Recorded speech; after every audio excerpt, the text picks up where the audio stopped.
Inter के बाद क्या प्लान था, कैसे क्या करने का इरादा था?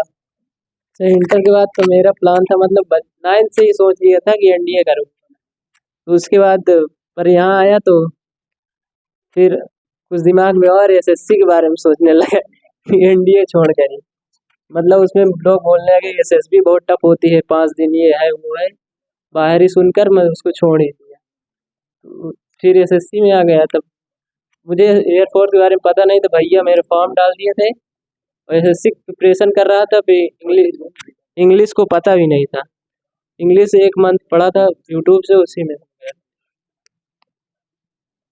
मतलब देखिए, ये एक्चुअली थोड़ा-सा यहाँ पर मुझे, जैसे ये एनडीए के बारे में सोचे थे, लेकिन एनडीए इन्होंने छोड़ा लोगों के कहने पर। तो मैं ये चीज़ आप लोग को अवॉइड करने के लिए बोलूँगा, किसी के कहने से कभी कुछ मत छोड़ना, क्योंकि लोग देखिए बहुत सारी बातें करते हैं। और मुझे लगता है तुम्हारा प्लान यहाँ नहीं एसएससी था, तो इसमें अग्निवीर कैसे एयरफोर्स में आ गए?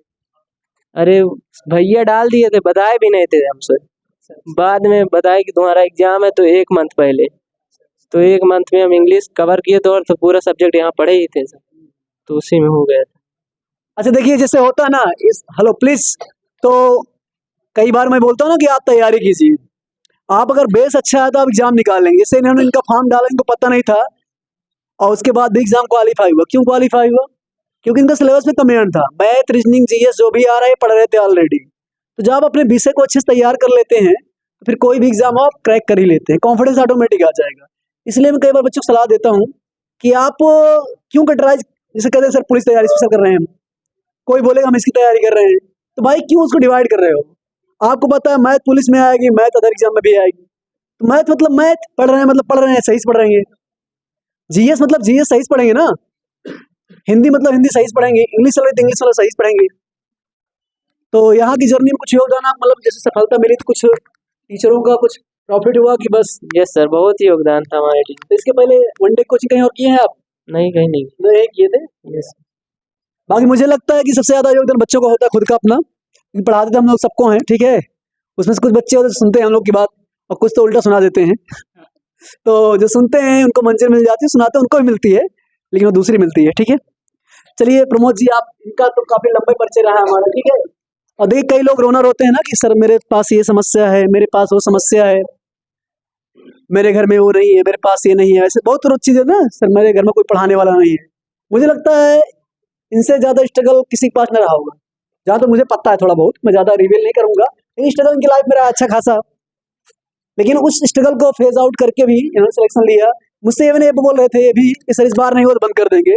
हम कहा नहीं यार, तैयारी करना हो जाएगा, इतना हताश नहीं होते। बोले थे ना तुम एक बार ये शब्द कि सर ये लास्ट है, मेरा नहीं हुआ तो फिर बंद कर दूंगा। तो मैं बोला था कि नहीं यार हो जाएगा, ये लास्ट है, लास्ट नहीं है, होता कुछ भी आपको हो ही जाएगा। और लास्ट हो गया, बड़ी खुशी मिली। तो प्रमोद जी जर्नी आप कैसी रही? इतना आसान तो नहीं होता ना कि इस शुरुआत पे मंजिल तक पहुंचना, तो बताइए थोड़ा सा। भाई कैसे बोल रहे अरे बोल दो, हाँ ये है, बोलो। सभी भाइयों को जय हिंद। भाई मैं बहुत दिनों से इस कोचिंग से जुड़ा हुआ हूँ, ऐसे नहीं कि फर्स्ट टाइम मेरा है। मैं सर क्लास 8 से भाई ये द पावर पहले थी, अब सर सुपर पावर कर लिए हैं। क्लास 8 में मैंने बेगम कटरा में सर जब कोचिंग खोले तो वहीं पे चल रही थी, तो वहाँ तब से ज्वाइन किया। आज तक मैं किसी अदर कोचिंग में नहीं गया और लगभग आज तक मेरी फीस बहुत कम ही जमा होगी। कोई बात नहीं यार, सबसे ज्यादा फीस तुम पेड कर चुके हो, ठीक है। मेरी जो है आर्थिक स्थिति बहुत बहुत खराब थी उस टाइम। मेरे मम्मी पापा दोनों लोग बचपन में एक्सपायर हो गए। मैं ननिहाल में रहता था, मेरा छोटा भाई एक वो भी पढ़ रहा है। अभी हम लोग दोनों भाई पहले दूध का काम करते थे, वहाँ से मैं सुबह नाइट ड्यूटी करके, बेराम कटरा में एक दूध की फैक्ट्री है, तो हम लोग नाइट ड्यूटी करके आते थे यहाँ। मैं वहाँ करके 10 बजे यहाँ से जो है सर अलग से बैच खोले थे, वहाँ मैं 10 बजे क्लास अटेंड करता था। हमारे सर थे, अजय सर थे और ये अजय सर और ये दोनों सर पढ़ा रहे हैं। और जो है यहीं पे आके कोचिंग किया। उसके पहले मैंने आज तक एसएससी, मुझे टाइम ही नहीं मिला कि मैं एसएससी कोचिंग ज्वाइन करूं। जबकि सर बोले थे, हमारे जसमन सर थे, बोले कि ठीक है आपके पास पैसा नहीं है तो आओ आराम से कोचिंग करो। लेकिन भाई बात यह है कि पढ़ना ही सब कुछ नहीं होता यार। मेरे घर की स्थिति इतनी खराब थी कि किससे पैसा मांगे ये समझ नहीं आता था। फीस जमा करने के लिए पैसा नहीं था, अभी तक मेरी फीस नहीं जमा है ना उसे। अभी मैं यहाँ तक आ गया। अभी कोचिंग की जो है 6-7 महीने पहले, ट्रेनिंग के पहले मैंने जो भी यहाँ कोचिंग किया, अभी भी नहीं जमा है। और हमारे अजय सर थे जो हमारे सिलेक्शन दिलाने के लिए मैराथन क्लास चलाते थे। सर के बहुत तेज जुकाम बुखार दोनों था, तब भी सर बोले कि नहीं संडे को आना है तुम्हें कोचिंग। लेकिन बोले नहीं सर, एक दिन का टाइम मिलता है नहाने खाने के लिए, बोले नहीं आना है, क्योंकि भाई मुझे रेस्ट चाहिए था। भाई मैं किसी तरह अपना पठन पाठन जो है जारी रखा, और आज सर लोगों की कृपा से मैं आज यहाँ तक पहुँचा हूँ। और उसके बाद मैं आप लोगों को अभी आप लोग सभी लोग सिविलियन ही हैं, लेकिन जब कहते हैं ना जैसे भाई लोग अब जा रहे हैं तो इनमें भी अनुशासन है, ऐसा नहीं है एयरफोर्स में अनुशासन है। लेकिन जब आप यहाँ से जाएंगे ट्रेनिंग सेंटर में कोई कुछ नहीं होता है, केवल उस्ताद ही हमारा माँ बाप होता है, हमारा टीचर वही होता है। चाहे तो उस्ताद जो है आराम से बैठे कुर्सी में तुमको छोड़ दे, कोई अंदर नहीं जाता। एक बार अगर गेट क्रॉस करके अंदर हो गए तो कोई अंदर नहीं जाएगा तुम्हें पूछने कि हाँ तुम कैसे हो, ना कोई कुछ डिफेंस को कोई बिगाड़ पाएगी। वहाँ तुम्हें चाहे जिस तरह व्यवहार करें कोई बोलने वाला नहीं है। मेरे साथ 17 बंदे जो है ट्रेनिंग छोड़ के भाग गए, 3-4 बंदे जो लिखित में गए हैं, बाकी बाउंड्री ढांक के भाग गए हैं। और वहाँ सबसे ज़्यादा टफ होता है लीडर बनना। तो मैं यहाँ से भरवारी से एनसीसी भी किया, दिल्ली में अपने जो है 3 ईयर कोर्स होता है वहाँ एनसीसी का। तो अरे सर आवाज़ जा रही है। हाँ, तो 3 साल मैंने अपने घर से भरवारी तक, मेरा बेनाम कटरा से घर भरवारी कितनी दूरी होगी, 12-13 किलोमीटर, वहाँ मैं परेड करने जाता था। उसके बाद में एनसीसी सी सर्टिफिकेट मेरा हुआ। उसके बाद मैंने यहाँ कोचिंग किया, जब वहाँ गया तो वहाँ मुझे लीडर बना दिया गया। अब 40 बंदे मेरे अंडर में, अगर वहाँ एक भी कम तो लीडर कहाँ गया, उसको बुलाओ। सुबह से लेके रात तक जब सब जितने बंदे सो जाते तो बाद में लीडर जाता था वहाँ देखने कौन बंदा अपने ऑन बेड पर है या नहीं है। तब मुझे जो है प्रेस्टेड बना के जो है देना पड़ता था वहाँ अपने जो हमारा पीएचएम था, हमारा सीनियर था, उसको देना पड़ता कि हमारे ऑन बेड इतने लड़के सो रहे हैं। उसमें भी अगर एक भी लड़के कम तो लीडर कहाँ है। यानी कि हमेशा सबको मार पड़ती है, लेकिन लीडर को वहाँ सबसे ज़्यादा मार पड़ती है। तो वहाँ अब आर्मी की ट्रेनिंग तो ट्रेनिंग है, वो तो कोई पुलिस और ये सब की तो है नहीं भाई, नॉर्मल होगी। तो आर्मी में हमारा जो है ट्रेनिंग बहुत अच्छा सफर था, बहुत बढ़िया। वहाँ हम जो है ये है कि यहाँ से बन के गए थे प्लास्टिक, वहाँ लोहा बना दिए हैं। आर्मी में जाने के बाद लोहा बन जाते, पिघला के बना देते हैं भाई। एक बार वो सिविल से किसी तरह डिफेंस में चले जाओ, बस वो चाहे एयरफोर्स हो, नेवी हो, कहीं भी हो, आपको अनुशासन में बंध के ही रहना है। यहाँ हम जो है आज तक जहाँ जहाँ भी सर कोचिंग डाले हैं, अभी तो हमारे हिसाब से ये परमानेंट ही है सर कोचिंग अभी तक, लेकिन अभी तक जहाँ जहाँ भी सर कोचिंग डाले वहाँ वहाँ जरूर गए हैं। लेकिन किसी दूसरे कोचिंग में एक दिन भी हमने क्लास नहीं लिया है आज तक। जब भी किए हैं बस सुपर पावर विनोद सर, और बहुत दिन से सर हमारी हालत को जानते हैं। जो है जिस प्रकार से मेरा बैकग्राउंड था उस प्रकार तो मैं नहीं सोचा था, लेकिन यह सर बोले थे कि फीस मत जमा करो, लेकिन अब ठीक है फीस नहीं जमा करें लेकिन खाएंगे क्या। ननिहाल में रहता हूँ, तो अब जो है अब सर लोगों की कृपा से मैं यहाँ पे हूँ। बहुत सही है सर, आप लोग बहुत बहुत धन्यवाद सर। देखिए यहाँ पर एक बात नोट करने लायक है, जैसे हमेशा कुछ लड़के बोलते हैं ना सर मेरे पास प्रॉब्लम है, समस्या है, लेकिन हम बताए प्रॉब्लम नहीं ना, क्या तुमको लगता है इनसे तुम्हारी प्रॉब्लम है? नहीं ना। तो लाइफ में इसको कुछ करना होता है ना। देखिए चुनौतियाँ जिसके जीवन में है उसको तो मजा है। अगर आपके लाइफ में स्ट्रगल मतलब आपके लिए कुछ करने के लिए बेहतर है, अवसर है कुछ करने के लिए, तो कभी भी अगर लाइफ में स्ट्रगल है तो उससे परेशान नहीं होना है। चुनौतियां हैं, परेशान नहीं होना है, चुनौतियों का सामना ही करना है। यही तो हमारी परीक्षा होती है। अगर आपको सब कुछ बना बनाया मिल जाएगा, एक सारी ना कि सब कुछ मिल जाएगा, जिंदगी में तमन्ना किसकी करोगे, कुछ अधूरी ख्वाहिशें तो जीने का मजा देती है। भाई साहब अगर लाइफ में सब कुछ बैलेंस है तो आप करोगे नहीं कुछ ना। लाइफ में सब कुछ नहीं है इसलिए तो हम कर रहे हैं। तो कभी ये मत रहो, देखिए हमारी सोच होती है ना, व्यक्ति का निर्माण व्यक्ति की सोच से होता है। आइडिया वालों का प्रचार था, an idea change your life. Reality है आदमी की जो सोच है वही डिपेंड करती है कि आदमी क्या बनेगा। तो कुछ लोग हैं हमेशा परेशानियों को लेकर रोते रहते हैं कि सर मेरा ये नहीं सही है, मेरा वो नहीं सही, मेरे घर में समस्या है, ये है वो है। कुछ लोग होते हैं समस्याओं को तोड़ के बाहर आते हैं, वही योद्धा होते हैं असली में। आपको भी निकलना है, आपको रोना बंद करना है। जैसे मैं आता हूँ आए दिन, भाई साहब इतना समझाते चिल्लाता हूँ, डांटता, कई लोग मेरा गुस्सा आता है, मुझे पारा हाई हो जाता है। कई लोग बोले सर मुझे मैथ नहीं आ रही। अरे भाई साहब यार सीखने तो आए हो ना, क्यों? अगर लाइफ इतनी आसान होती तो आप क्यों यहाँ बैठते? बैठे हो मतलब सीखने बैठे हो ना, शुरू करो, डू और डाई, करो या मरो। लेकिन आप लोग ना बस रोते हो, ये आपकी टेंडेंसी गलत है। आप अगर रोओगे, किसी के सामने हाथ फैलाओगे ना, ये आपकी आदत बिगड़ जाएगी। अपने आप को ब्रेव बनाओ। प्रॉब्लम है कोई बात नहीं, प्रॉब्लम को सही करना ही प्रॉब्लम लेकर रहना है। क्यों? प्रॉब्लम अगर लाइफ में है तो प्रॉब्लम को सही करना है कि प्रॉब्लम लेके मर जाना है?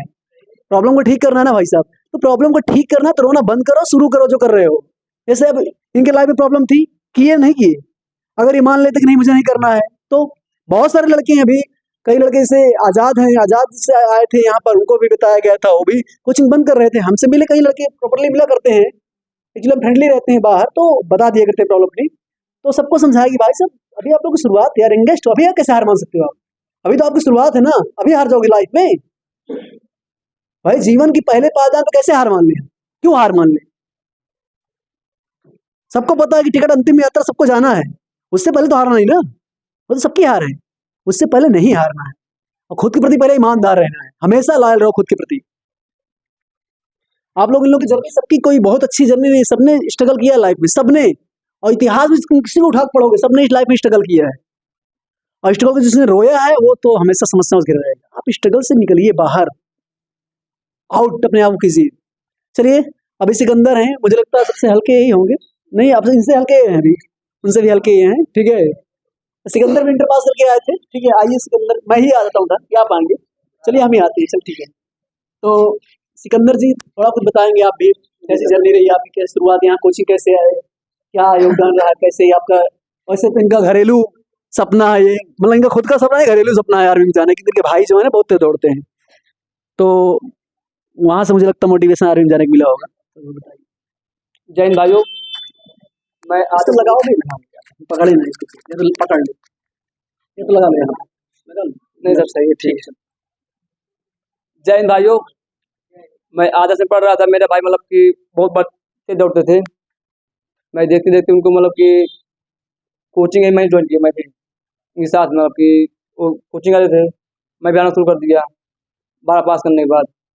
तो धीरे धीरे ऐसे मतलब कि मैंने फॉर्म डाला आर्मी का, मेरा फॉर्म निकल गया पेपर, फिर मैंने रनिंग किया, रनिंग पास हो गया। फिर उसके बाद मतलब कि पास करने के बाद रनिंग मेडिकल फिजिकल मेडिकल हुआ, मैं मेडिकल होने के बाद गया वहाँ पे ट्रेनिंग में, ट्रेनिंग हुई, ट्रेनिंग के बाद मैं यहाँ पे आया।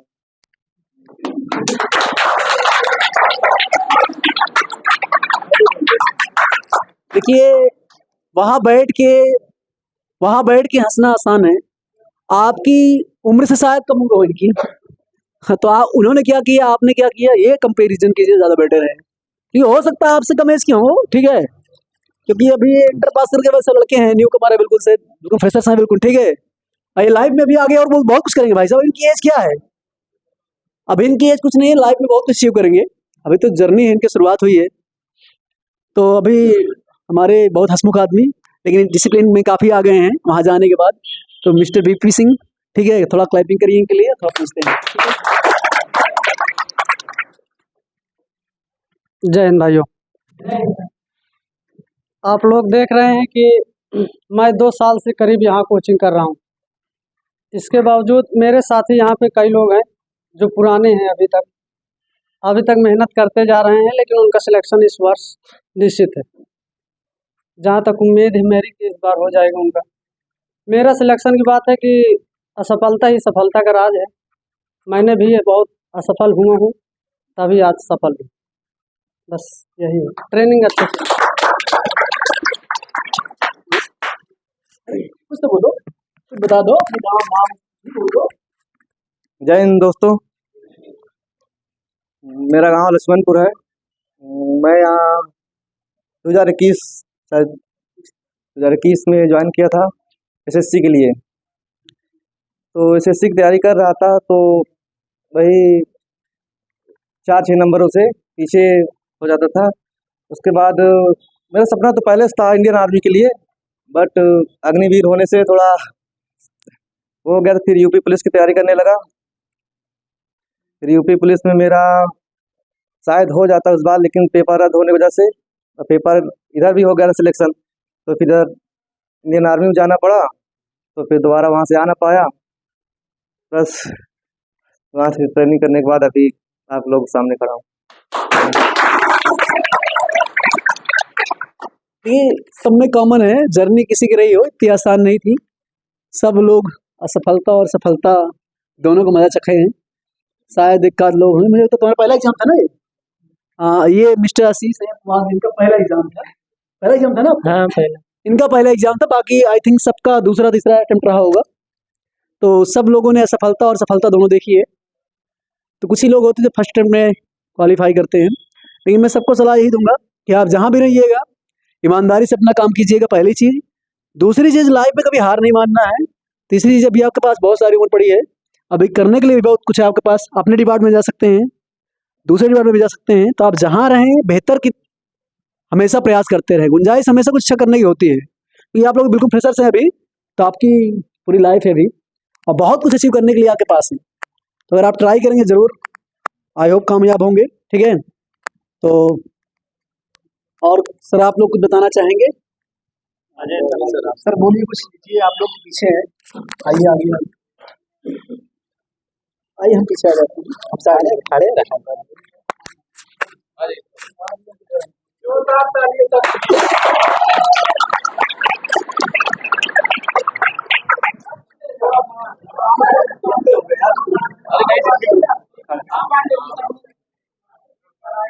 बच्चों, जैसे जानते हैं आप लोग कि जितने भी बच्चे आते हैं यहाँ पढ़ने, किसी भी कोचिंग में जाएं, किसी भी टीचर के पास, अगर टीचर की गाइडेंस में अगर कोई बच्चा पढ़ रहा है अगर, तो उनको सही दिशा मिल जाती है। अगर कोई बच्चा सोचे कि मैं घर में रह के तैयारी कर लूँ, तो सोचो डायरेक्शन मिलेगी मंजिल उसको ज़रूर, लेकिन सोचो कितना एक लंबा वक्त बीत जाएगा, हो सकता है कि उस वक्त में उसकी उम्र भी गुजर जाए और सफलता मिल न पाए।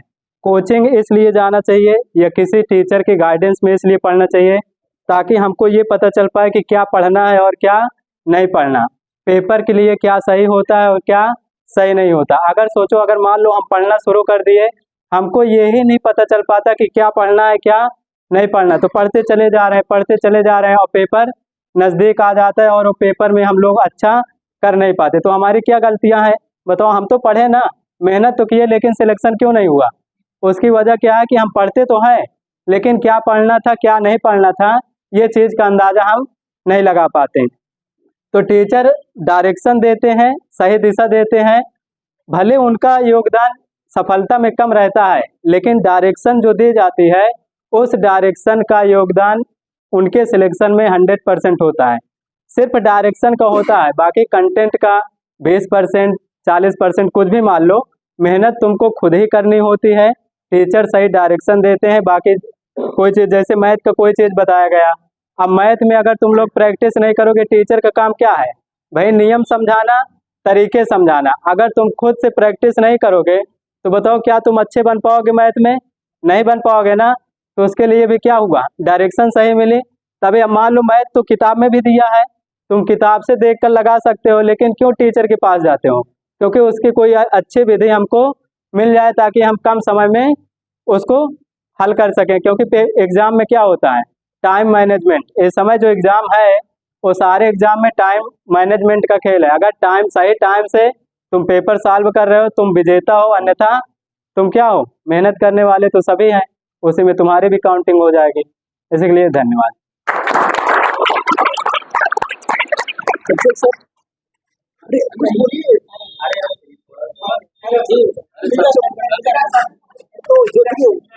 ये हमारे टीचर यार कैसे हैं आप लोग? उनको कह रहे हैं आप